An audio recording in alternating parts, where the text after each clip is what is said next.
This Steve Jones Show podcast is now loading. The Steve Jones Show podcast is presented by Sunbury Motor Company, Purdy Insurance, Brewers Outlet, and NIL Game Changers.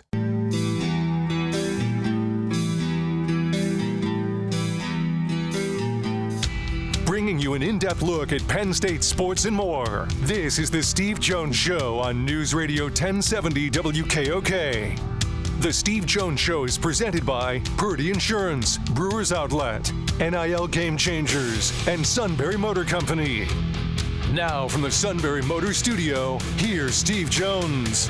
Opening half hour brought to you by NIL Game Changers, the ultimate destination for name, image, and likeness opportunities for both athletes and businesses. Visit NILGameChangers.org to start your journey today. And great to be with you in the Sunbury Motors studio today.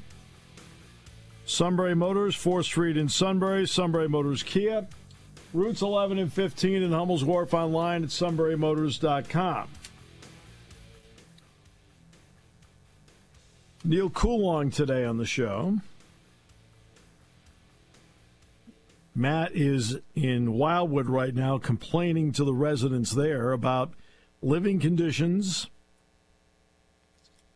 the fact that the Eagles are playing in Brazil. His kids are wearing, I saw, like Jalen Hurts jerseys. I don't think he understands the team is actually moving to Brazil. I just imagine there's Matt on a towel with a bunch of seagulls surrounding him and him ranting and raving while the kids are building a sandcastle. To be honest with you, I believe it's vultures, buzzards, whatever it may be. Perfect. Yeah. There you go. So he's not with us today. He's enjoying the sun and fun of Wildwood. It's a concern that the kids have no idea they're at the beach. All right, so what? He did let him look out the sliding glass window at the ocean last night. Yeah, I saw the picture. It was like, okay. They're all looking out like, well, how come we're not down there? How come we're being forced to stay up here? There's Eagles preseason work to be done, boys. Eagles preseason work. Goodness gracious.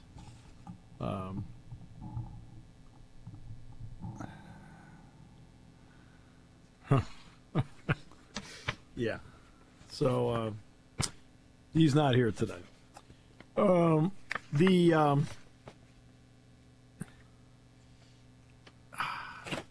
Live for Life is going to take place on Thursday to benefit the rare disease community. And the Penn State football players, they're the ones that organize the whole thing. I mean, they have their own officers, and it's their baby all the way through. They do a great job with it. And they will be out there one more time doing it. It's going to be inside Haluba Hall again, which is great.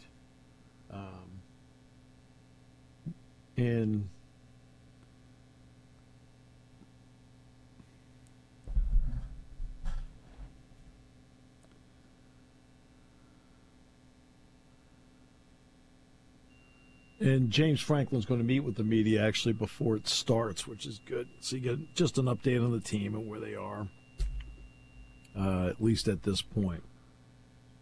I talked yesterday about how things are so different now. Just in a year, how different they are. Name, image, and likeness was there for the past couple of years. Transfer portal last couple of years. But now you have the idea that athletic departments are going to have to somehow find $22 million. So it's going to put a lot more economic pressure on athletic departments across the country to get this done. And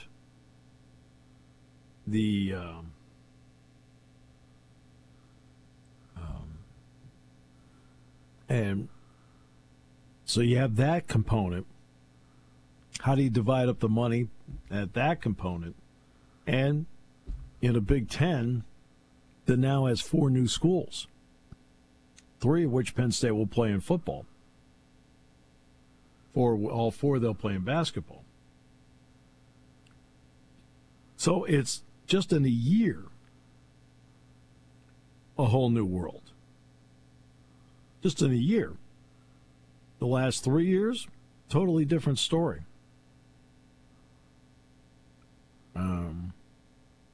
As to how this plays out.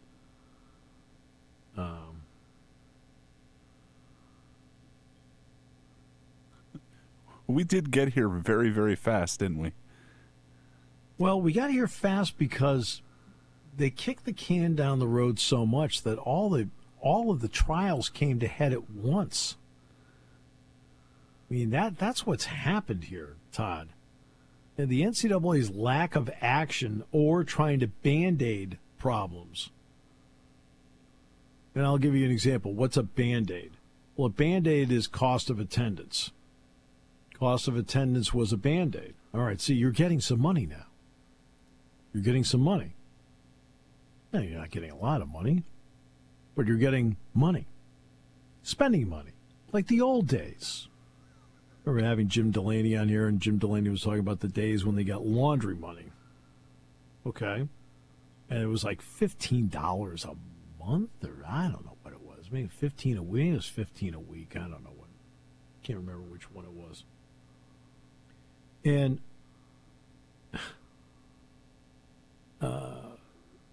this is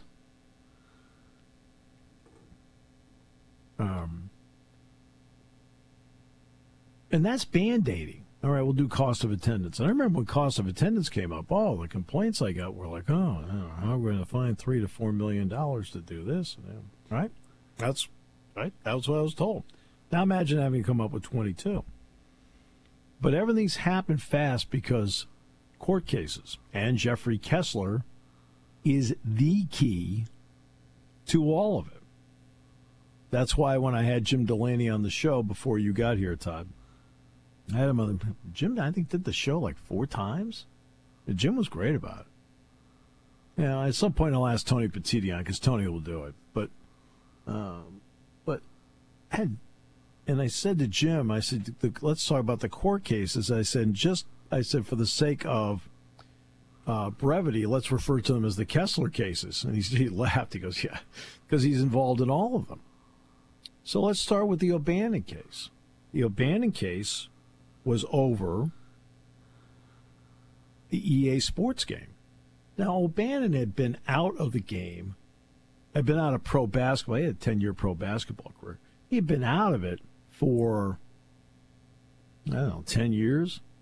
But he said, look, he says, I'm on the cover of the EA Sports basketball game. I should have received compensation for that. That's the name, image, and likeness part of it. Yeah.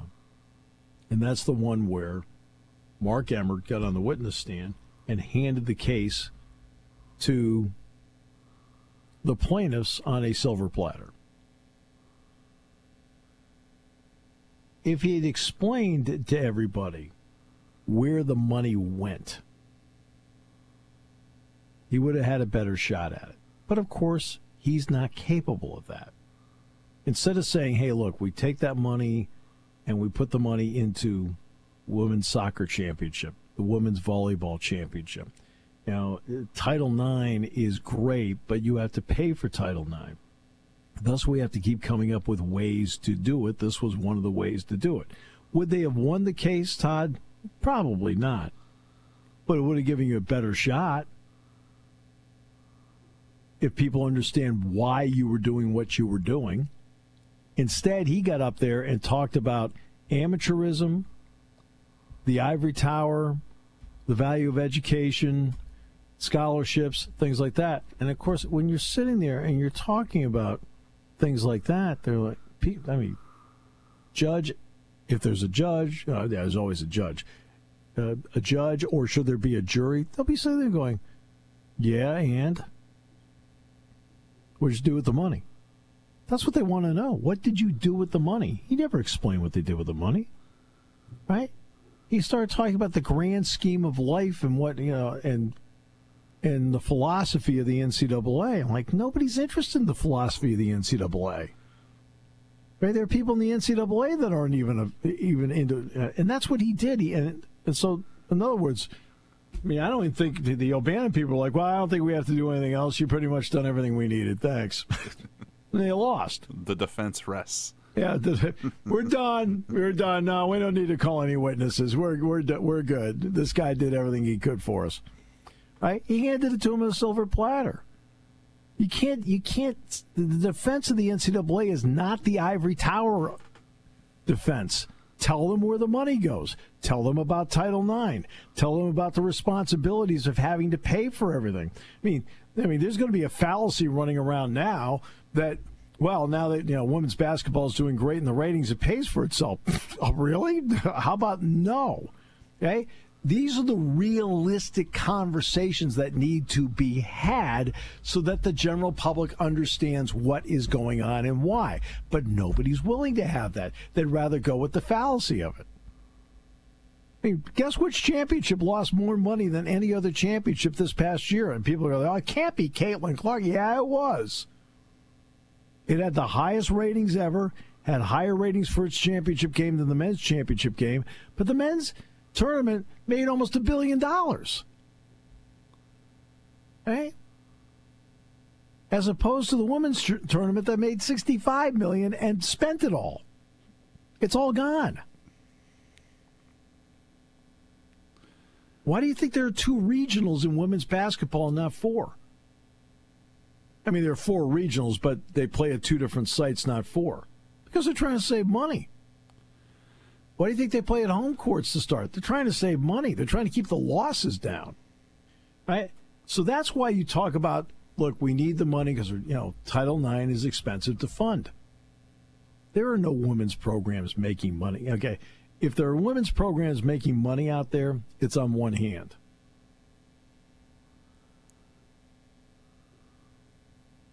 All right? That's called a fact of life. That is not called being, oh, that's mean. No. These are called facts.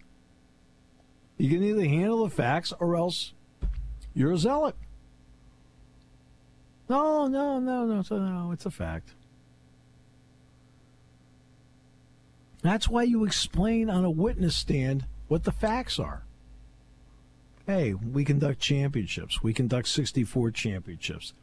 Hey, all these championships, except for, and they have nothing to do with the college football playoff, all these championships lose money.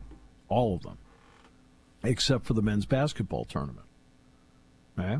So we have to come up with other ways of funding. Right? Now, are you going to win the case with that? My guess is probably not. Because there's an ideology involved here. But wait a minute, aren't the players the product? See what I'm saying? So he loses the O'Bannon case. All right. Now you got this one. This was 3 cases rolled into one in the end. Oh, I'm sorry. There was the Alston case. The Alston case was the same thing. He gets on the witness stand. He does the ivory tower defense. And everybody's like, you got to be kidding me. Like, and, of course, in the Alston case, they lose. Now, that was over what you can do and what you can provide to athletes, laptops, iPads, things like that, for their education. Well, when they brought it to the Supreme Court, it loses 9-0. Okay. So, in other words, Brett Kavanaugh and Elena Kagan agreed on something. That's not good. Okay? When Vegas sets the odds at +9, you're in trouble. You're in trouble. And that's when Justice Kavanaugh wrote, it's the opinion he wrote, not the ruling. The ruling was about something that's simpler than that. But what he wrote in the opinion was, hey, you bring a case about something bigger than this, you're not going to win that one either. You need to change. And that's what spurred the change that we see today. Now there's this case. 3 cases rolled into one. Back pay. Pay moving forward. There's one other case that's still out there, Todd. It's in California. It's Johnson versus, I don't know if it's Johnson versus the state of California. I don't know what it is. Johnson versus, pick a name. Johnson versus the suit. Is that the USC one? Yeah. And that's about being an employee. That's still out there. That's a problem. So it does bring some concern with it. The case that was just ruled on does not, or was just settled. It was just settled. Didn't include that one. And remember, Dartmouth has already, its men's basketball players had the door open to unionization. But guess what? Dartmouth still has not said yes to the union. In fact, I think they're going to fight it. I was going to say, I haven't heard or seen much on that over the last month or 6 weeks. So they won 6 games. You shouldn't see much about them. Well, you're not wrong about that. They're not very good. That's what I mean. Yeah, you want to unionize? Great, you're fired. It's like you're not very, like, if you're 22-6, all right, we need to talk. You're 6-22, I don't need to talk to you right now. I'm not very happy with you to begin with. Dartmouth was not one of the programs that sent some guys to the higher levels in the transfer portal. No. Oh, there are probably guys that went in the transfer portal and got bypassed. No, I don't think so. See, it's interesting because we were talking about this on the Spikes broadcast the other night. I know this is a tangent here. Kay Climby is on the Spikes. He was the Junior College World Series MVP, won the Kirby Puckett Award. He drove in 17 runs during the tournament, which is one off the tournament record. And Blinn Junior College won it, his JC. And the other night before the game, and the Spikes had won 5 in a row. And before the game comes up, he says, Steve, we got to win this game tonight. I think there's great value in guys that play for winning programs, which is what I brought up with Steve Klein yesterday. And I brought up this story with Steve in the interview yesterday, if you recall. And the one of the, I think, tougher things to judge is how truly good is a player on a losing team. Like, for example, Damian Lillard was phenomenal with the Portland Trailblazers. When he went to the Milwaukee Bucks, they just assumed the Bucks were going to be the odds-on favorite to win the NBA championship. All right, now, Giannis did get hurt. But it took a long time for Lillard to kind of fit in with what's going on. So that's why I always gave credit to what the Heat did with LeBron, Bosh, and Wade. Like they have figured out a way to fit in. Now, Bosh is the one that had to really take a back seat to this whole thing. He did, but when they needed a guy like Mario Chalmers, he was really good. Udonis Haslem, he really helped out. But you wonder sometimes with guys who are not in winning programs, who are the best player in the program, you wonder. And I'll give you an example. This past season, Penn State had a player named Raquandis Mitchell. Ray Q's a great kid. 24 years old. He was 17 points a game at Kansas City. Well, but he also took the higher percentage of shots, did all the scoring. He had no other options around him. When it came to playing here, it really was tough for him to get into the team concept about what was going on because he was expected to be the team at his last stop. See what I'm talking about? It's hard to judge those guys sometimes. And I do, and Steve pointed out, I mean, their roster was littered with teams that made deep runs in the PIAA playoffs from around here and from out west. Right, exactly. And I thought, that was a great point that he made about that, about his own roster. Yeah. I think that's really important. And a big reason why they're from winning programs is them. But being a part of a winning program, to me, usually means that you're somebody who knows how to play nice with others on the same ice floor and field. you know how to play. You know how to play with other people. You understand the culture of it. You're not expected to be the one. So, yeah. It's not something I'm used to. I've never been expected to be the one. Yeah, I gave a speech one time. It was, you get inducted into you get some honors as time goes. So I got an honor, and I said, "Well, I'm the one person up here who's not here because of his athletic prowess."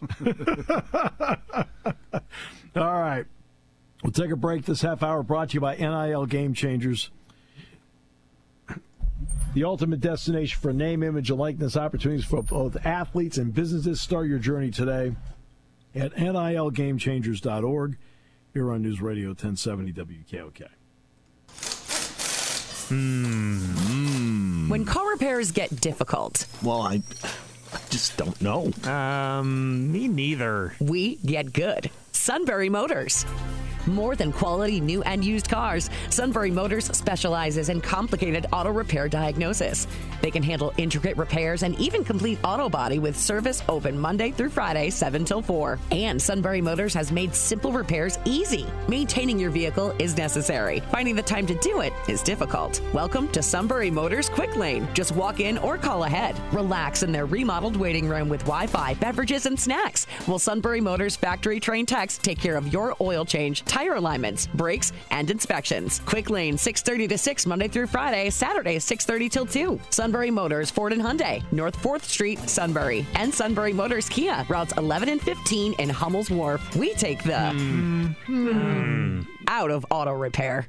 You want your young athlete to get the most out of life and NIL. You need a roadmap, a strategic approach. NIL Game Changers help student athletes earn while they learn in their collegiate journey. Driven by former student athletes and coaches who work as NIL sports agents and content media designers, they'll guide both student and family, starting with high school students looking toward college and those already in college. Get a seasoned team of marketing experts with a background in athletics and coaching. Visit NILGameChangers.org, the ultimate destination for name, image, and likeness opportunities.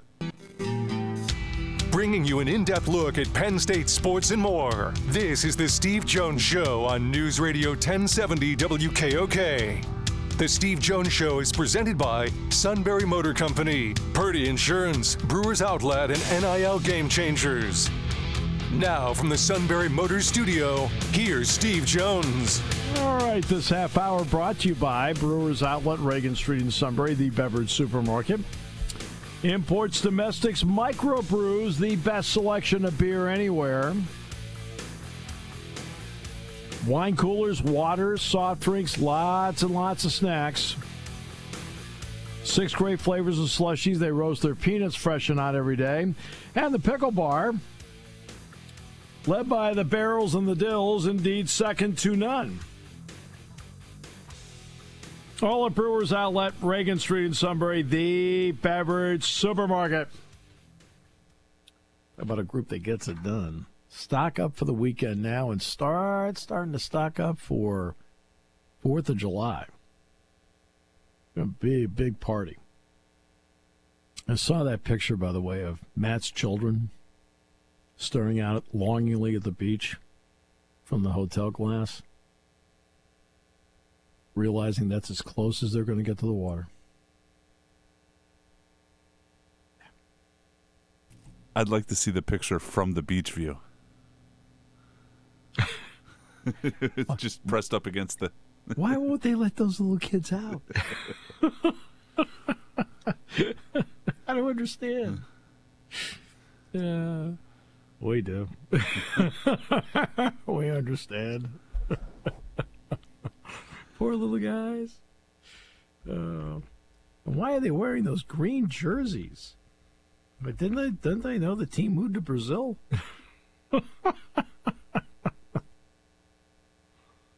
At least they're in Wildwood. They're with their people.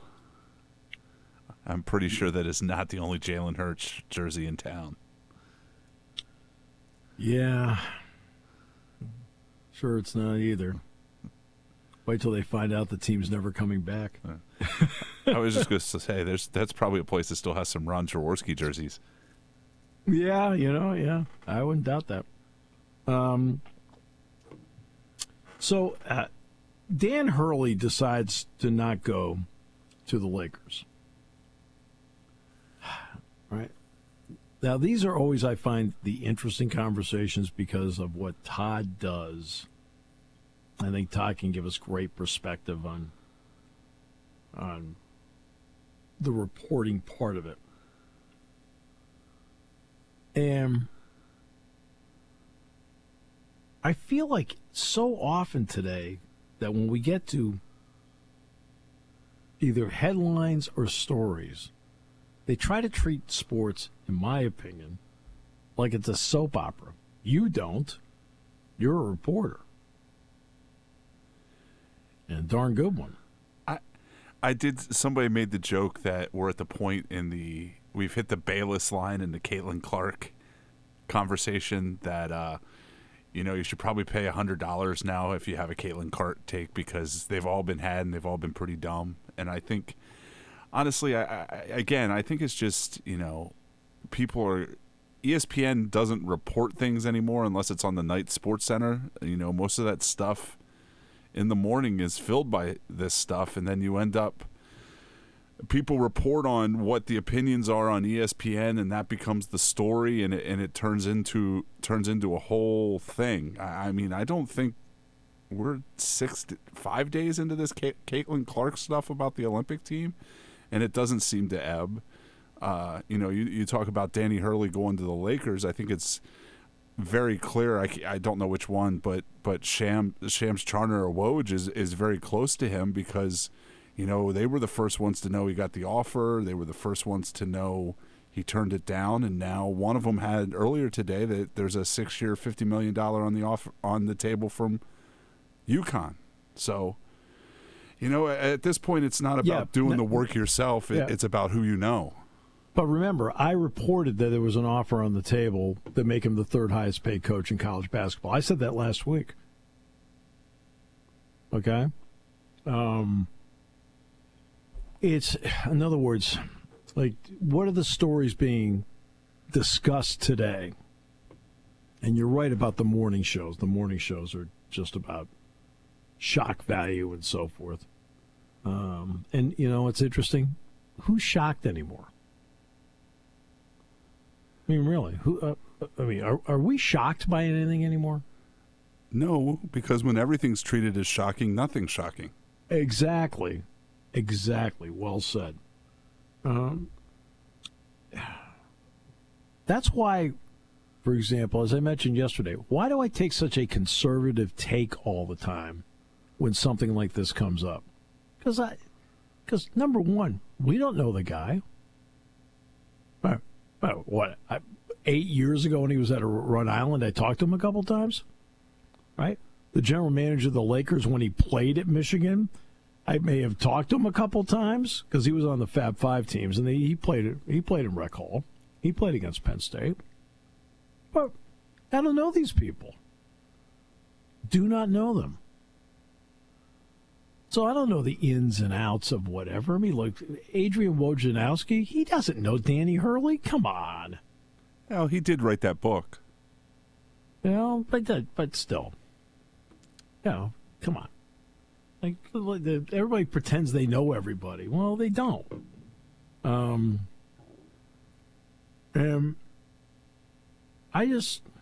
don't know. He has... Danny Hurley, remember, Billy Donovan turned down NBA jobs the first time through. And finally, eventually, he went to Oklahoma City. But he had chances. Here's another one. Mike Krzyzewski. The Lakers offered him. Hey, look, he thought about it. All right.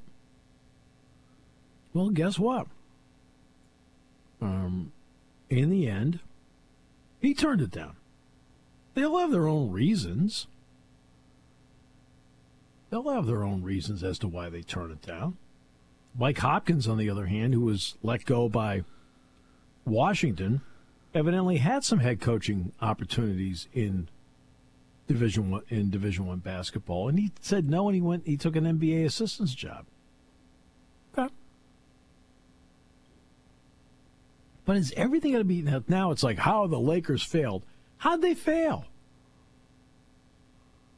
What? Because the guy decided not to take their offer? All right, you go to the next person. Can't blame them from swinging for the fences, and just because they missed doesn't mean it's a failure.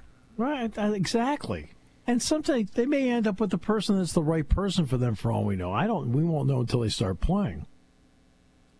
But who the heck was it? I was talking about this guy, successful coach, but he was like the fifth choice for the team. Let me see if I can find this. And I've talked about it before. That's why it bugs me. Was fifth choice. And got job. Who the heck was it? Snubbed by their first choice. Go 5 candidates to replace John Calipari. Blah blah blah blah blah. What the heck? I mean, well, the guy just was not the first choice. Okay, and ended up being the guy that ended up being great for them. And you just don't know. I mean, everybody thought Scott Frost was going to turn around Nebraska when he had that great run at UCF. Everybody thought that was a home run. Nobody panned that one, and that one didn't work out, and it didn't work out fairly quickly. Right. And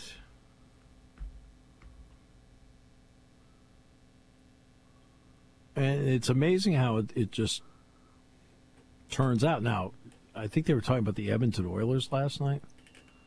They've had something like 12 coaches in the last 9 years or something crazy like that.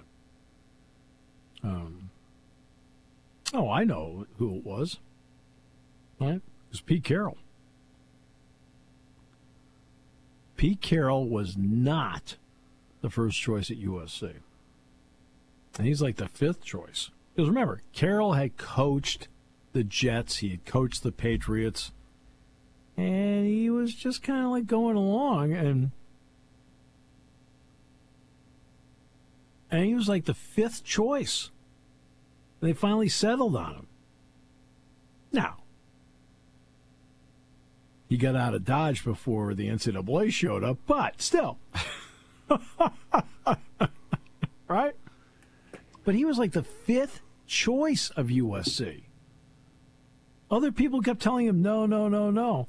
Well, they didn't. I mean, USC did not go out and seek Pete Carroll. Again, he was the coach of the Jets, the coach of the Patriots, and was okay.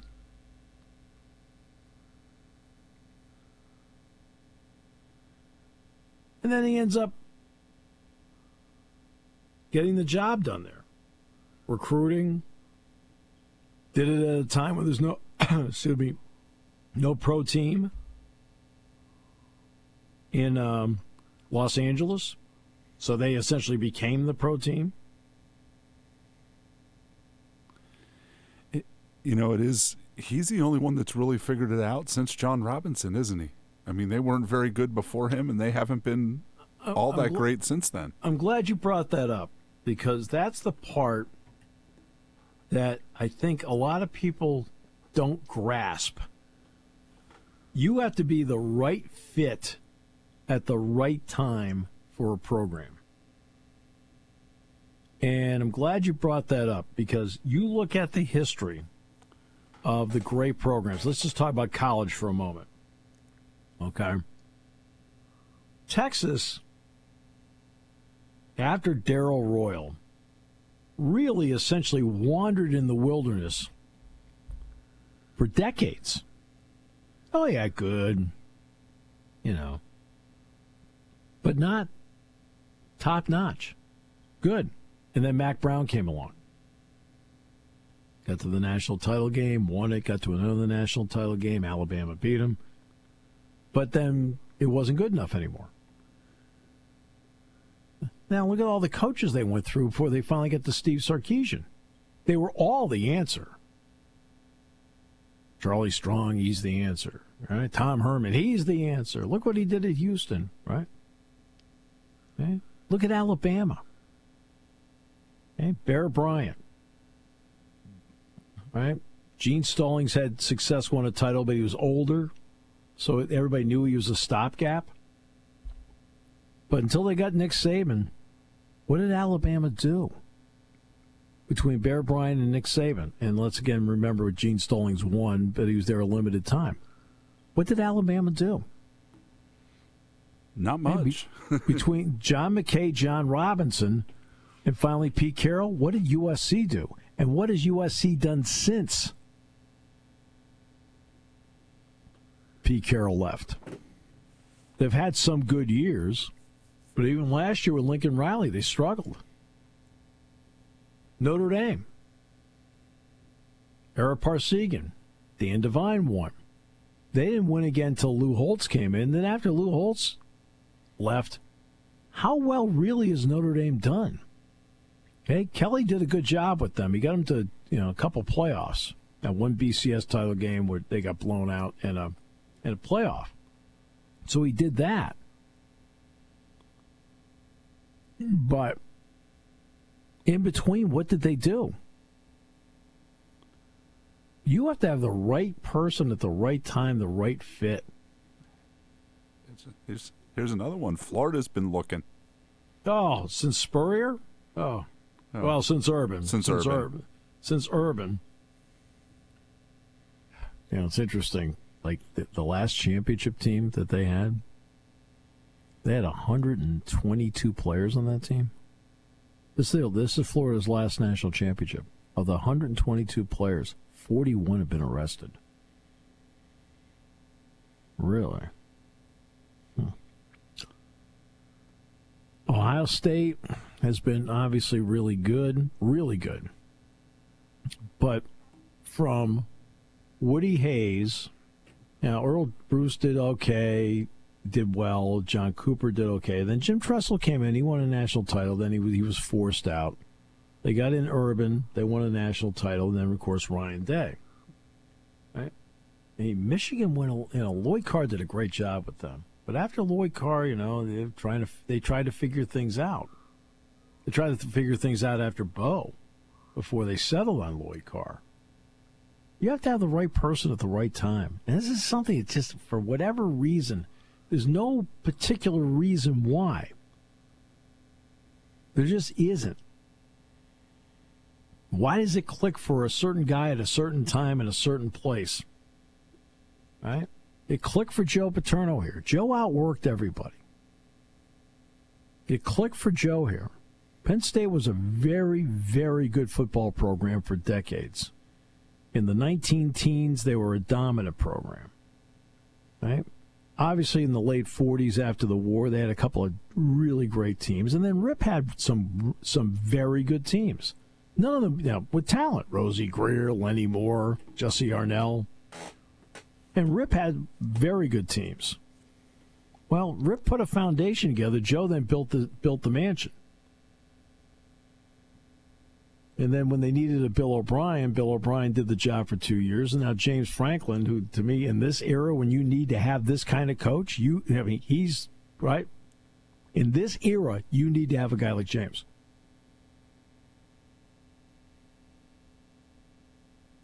And so many guys end up getting fired. And I think that a lot of them, they get fired before they actually have a chance to show what they actually can do. Like, really can do. Now everybody's getting a short leash. 3 years, sometimes 2 years, because of the transfer portal. Well, you got to be good now. Well, I understand the desire to be good now. Now, maybe I'm somebody that's developed too much patience over the years. Maybe that's the Penn State basketball part of it, where I've had to be patient. But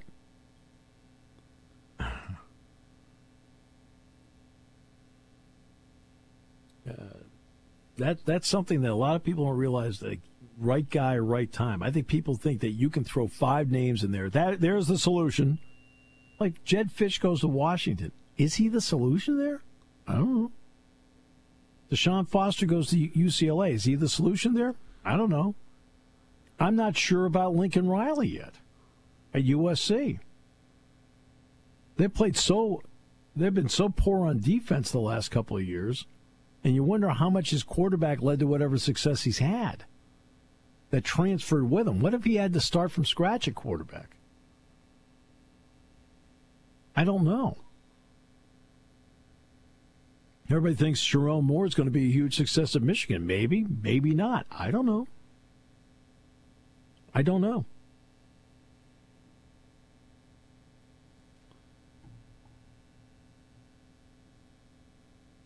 And just because, I mean, the big one has been, of course, Kirby Smart. Now, see, you got to go out and get a Kirby Smart. Well, you know what? There are only a couple of Kirby Smarts out there.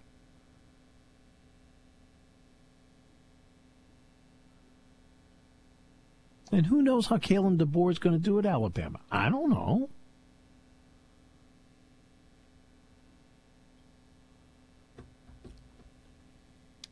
Todd and I will tell you, like, I don't know. I mean, I'd be a fool to sit here and guarantee that he's going to have success there. You're going to be a fool to say that. I don't know if he is or not. He did a great job at Washington. But he also was at Washington a couple of years. Look, I don't know. He hadn't been anywhere 5 years to let you know how it's going to be. I have no clue. And you don't know how a top assistant is going to be when they take over as the head coach. Dan Lanning has done a terrific job out at Oregon. Top assistant. Kirby Smart's top assistant. But you want the long list of top assistants that haven't worked? The long list.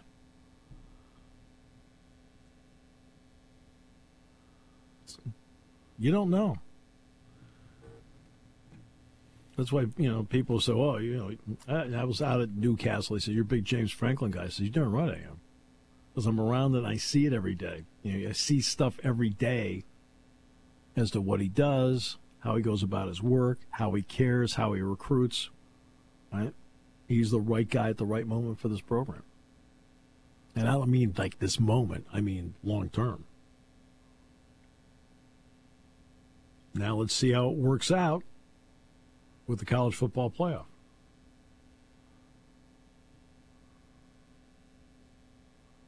Don't know. But yeah, ESPN's, they treat it like a soap opera now. Oh, the Lakers. This is not as the Lakers turn. Okay, guess what? The Lakers won the title in the bubble, but they've been a 7th to 10th place team. How many years in a row now? 3? Yeah. They're okay. And that's it. They're okay. Could it be the personnel? Could it be? Possible. Could be. Yeah, it could be. Right. Neil Coulon next half hour. Great to have you with us today here on News Radio 1070 WKOK. Party time, game time, or just fun time. Doesn't matter what time it is because it's Brewers Outlet time. The Beverage Supermarket has the area's largest beer selection. Imports, microbrews, ciders, and domestics. Pick from over 100 ice-cold 12-packs and dozens of 24-ounce singles. Soda, snacks, hot sauces, fresh roasted peanuts. Make it one-stop party shopping, and don't forget the pickle bar. So whatever you're celebrating or just doing it up, Brewers Outlet, Reagan Street, Sunbury wants to see you. And thank you for your years of patronage. Spring has sprung, and it's time to dust off those insurance policies. For over 100 years, the Purdy Insurance Agency has been protecting families and businesses of the greater Susquehanna Valley and beyond. With the experience of our trained and knowledgeable staff, you can rest assured that your needs will be evaluated and met by some of the industry's best representatives. No matter what your insurance needs are, call Purdy Insurance today at 570-286-5855 or visit our website at purdyinsurance.com to see what we can do for you. There's something to be said about a sale with a handshake, a service technician who really knows what he's doing. They can explain it in English what the problem is. There's nothing better than having that friend you could trust in the area. That's Sunbury Motors, where you get selection, knowledgeable salespeople, and prices that fit your budget, and more important, that friend you can trust. Welcome to Sunbury Motors, Kia, Ford, and Hyundai. You could shop other dealers and compare prices, but at Sunbury Motors, you get their lowest price promise. They research the current used vehicle market and guarantee their used car prices are the lowest. If you find a lower price, Sunbury Motors will beat it. 3 dealers all in one. See their full new and pre-owned inventory at sunburymotors.com. Pick out a vehicle you like and schedule your test drive online. Follow them on Facebook. Sunbury Motors Ford and Hyundai, North 4th Street, Sunbury, and Sunbury Motors Kia, routes 11 and 15 in Hummel's Wharf.